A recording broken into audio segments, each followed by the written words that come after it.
Hi, Eric Gibaud, Gibaud.com, and today, thanks to photosura.com, I'm going to present you this Canon R100. So, let's start.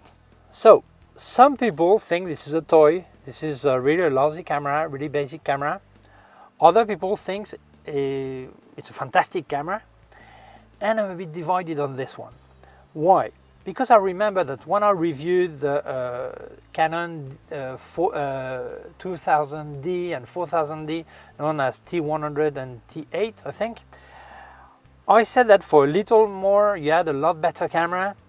But then with time I realized that many of my followers are in countries like in Africa or in Hispano-America or in Asia, where the economic situation is not that good, and for some people there this is a pro tool. This is the camera that makes them their money. Okay, so it's important to really try to be as objective as possible. Obviously, in many continents, in many countries, this is for beginners. This is an entry level, really basic camera, and for this will be the only way for them to make money with photography, if they want a mirrorless camera. So I'm going to try to be as objective as possible. Okay, so let's get into details. First, important, this is the camera with viewfinder. You can change lenses, mirrorless camera, the cheapest on the market. You can have cheaper without viewfinder, maybe cheaper without lenses you can change, but I think this is the cheapest. Okay, this is APS-C sensor, 24.1 million pixel. The lens mount is RFS.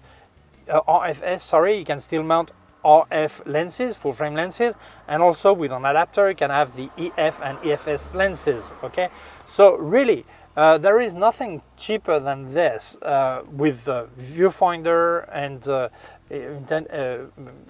changeable lenses. So really, yeah, this is the entry level. Okay, and I would say that until we get the R1 from Canon, I don't know if it's planned. I think it will. Okay, but the R1, that will be the top of the range.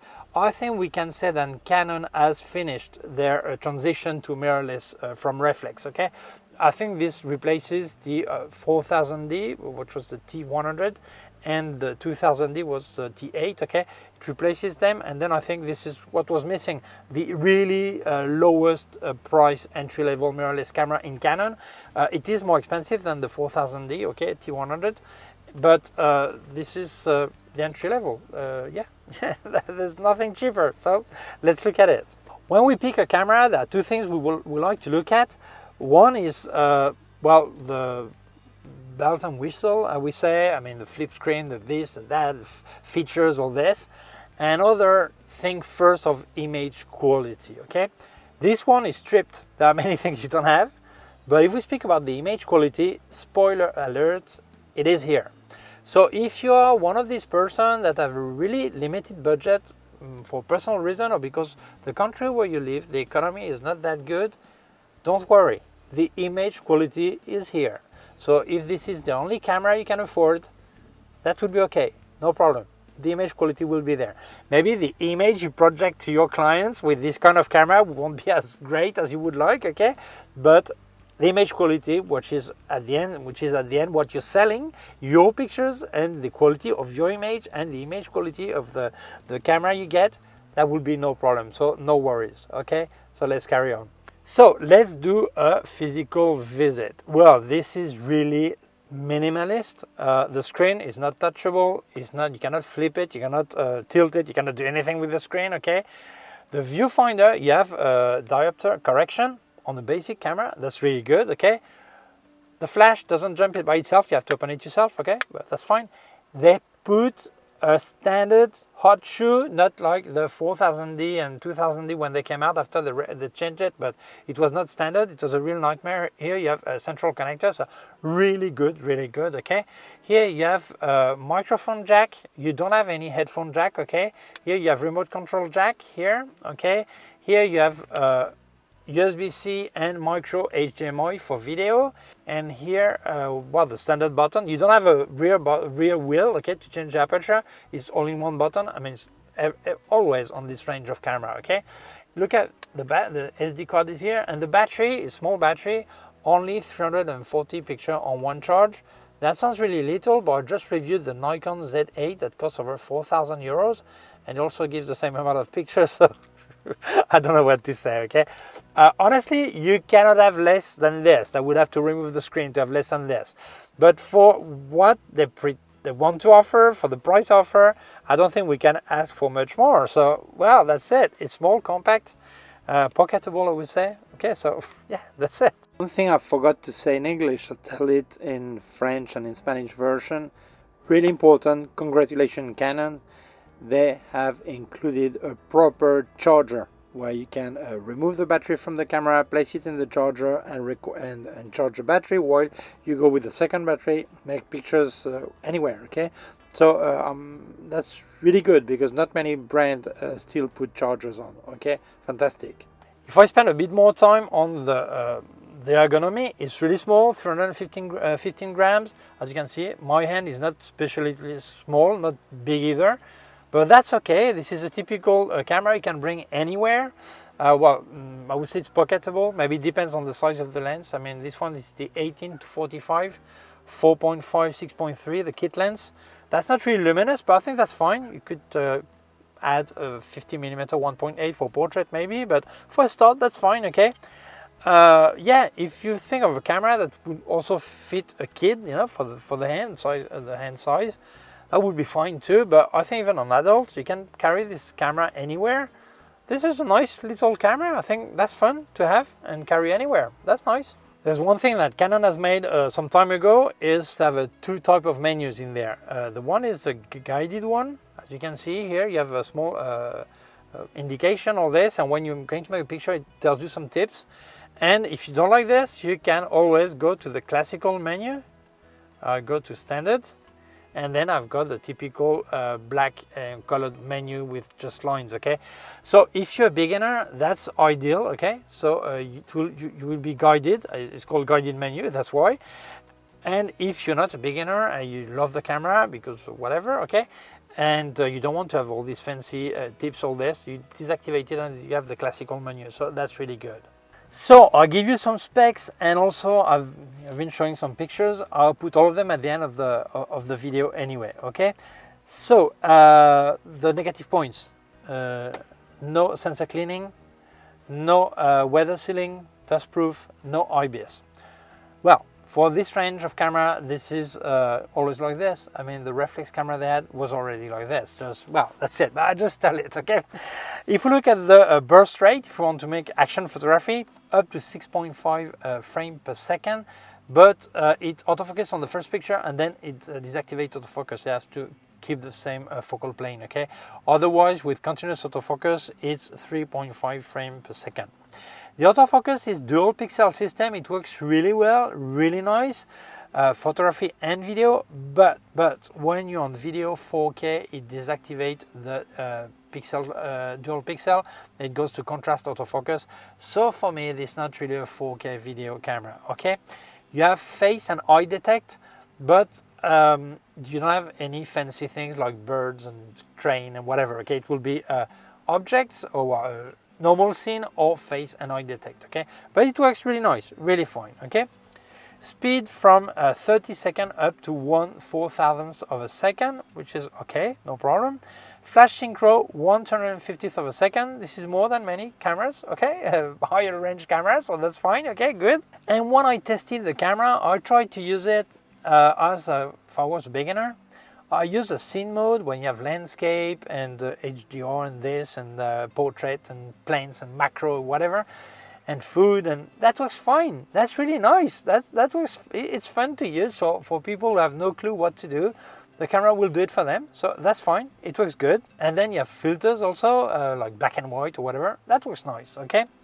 If we speak about the video, 4K, you get 24-25 frames per second, but you have a massive crop, at least 1.5, okay?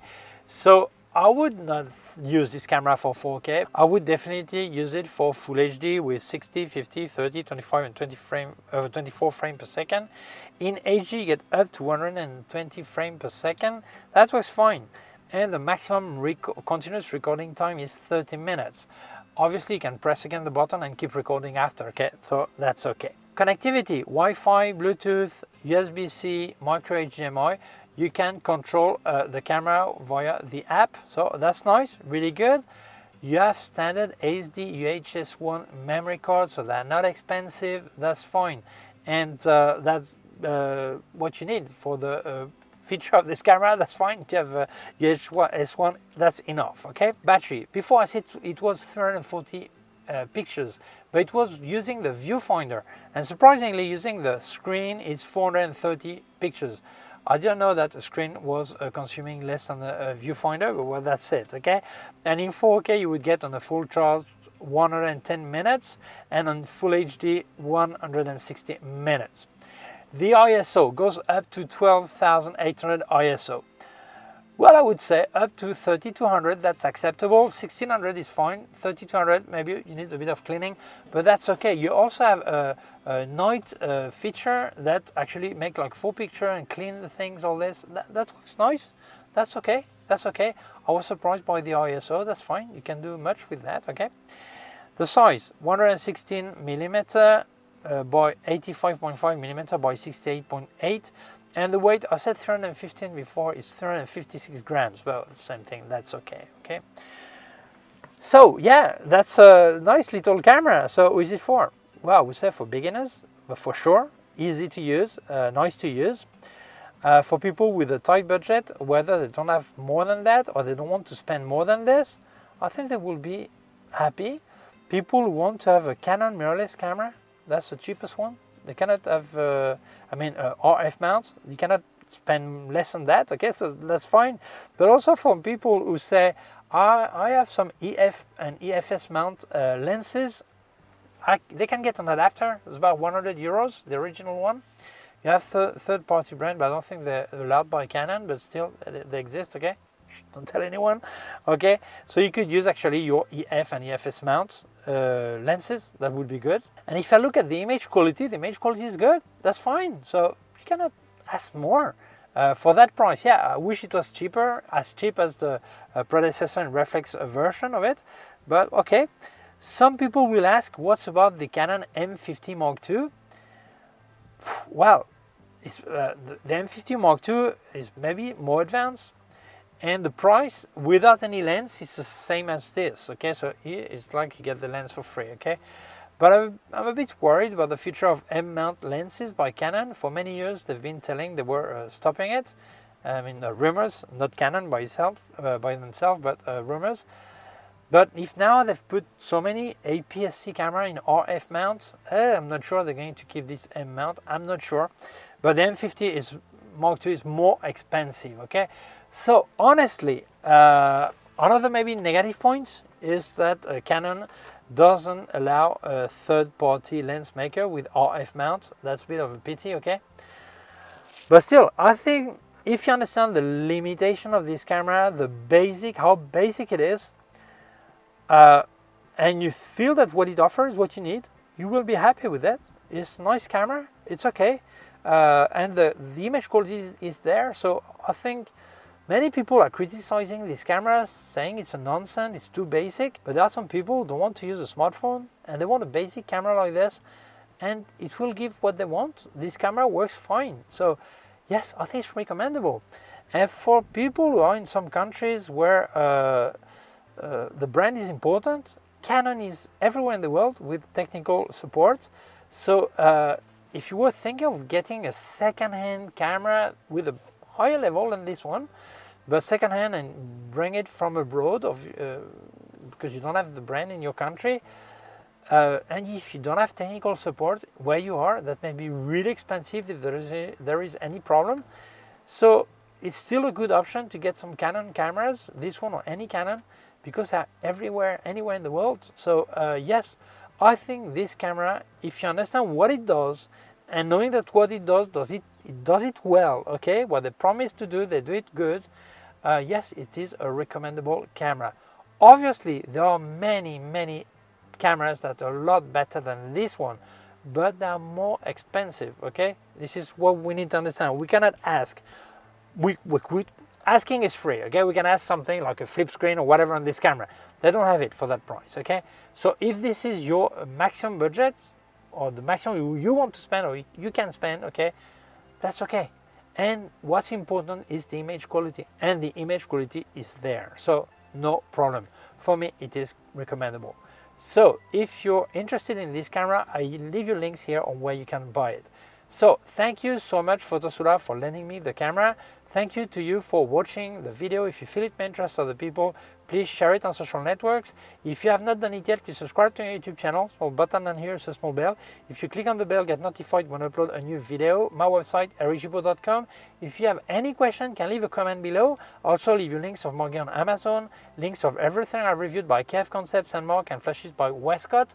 More affiliated links, and also a link to my PayPal account in case you wanted to make a donation. Please take care of yourself and see you soon. Bye.